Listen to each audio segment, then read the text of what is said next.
Meet Nick Carter, not the boy band star, but a legendary bloodhound from Kentucky who solved more crimes than most detectives can dream of. If you enjoy short, story-driven history like this, tapping like really helps the channel. Now let's dive in.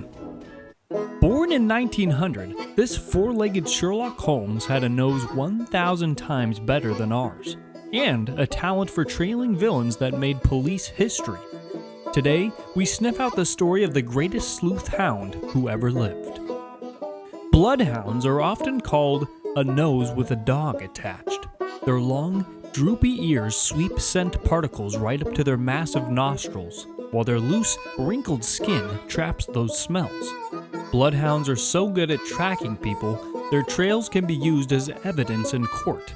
But, as with all great detectives, dog or human, training and teamwork matter just as much as talent. Enter Captain Volney G. Mulligan, Nick Carter's handler, who trained him to be relentless on the scent. Captain Mulligan was a determined, no-nonsense man. When offered $1,000 for Nick Carter, that's about $31,000 today, he refused, because Nick wasn't just a dog, he was a partner in crime fighting.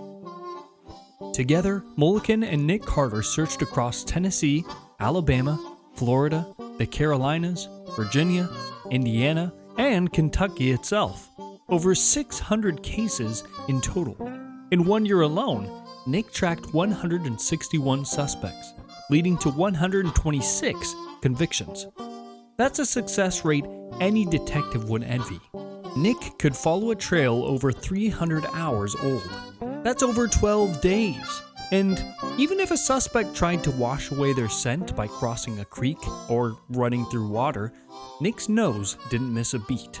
One of Nick's most chilling cases involved 3 children tied up in a chicken coop in Kentucky. The children couldn't identify their attacker. It was too dark. But by sniffing the rope used to bind them, Nick led Mulligan straight to the culprit, the children's own mother, who confessed and was institutionalized. Talk about a twist. On another hunt, Nick and Mulligan chased down 3 post office robbers over 50 miles of rugged hills and valleys, through creeks, forests, and even perilous cliffs until dawn broke and the men were caught. A true endurance test for dog and handler alike. The infamous Hatfields and McCoys feuding families found themselves on the wrong side of Nick's nose too. The dogs helped bring in wanted men hiding near the Kentucky-Virginia border, proving that sometimes even the fiercest rivalries can't outrun justice. In Knox County, Nick tracked an arsonist 22 miles until the man confessed. And in Clay County, a general store burned down.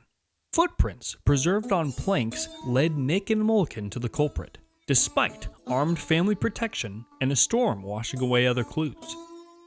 Captain Mulligan wasn't just a trainer, he risked his life on the job. During one courthouse trial, he was shot in the side, but survived. For Mulligan and Nick, the work was dangerous, but the results saved countless lives and brought criminals to justice. Sadly, Nick passed away at only 8 years old from spinal meningitis in 1908, but his legacy lived on. His son, Nick Carter Jr., was expected to surpass him and carry on the family tradition. So next time you think about detective work, remember, the best sleuth might just have 4 legs, floppy ears, and a nose that never quits. Nick Carter, the bloodhound who could outsmell any criminal, and the truest friend a handler could ask for.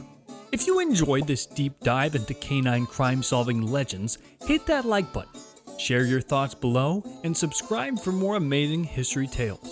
Thanks for watching.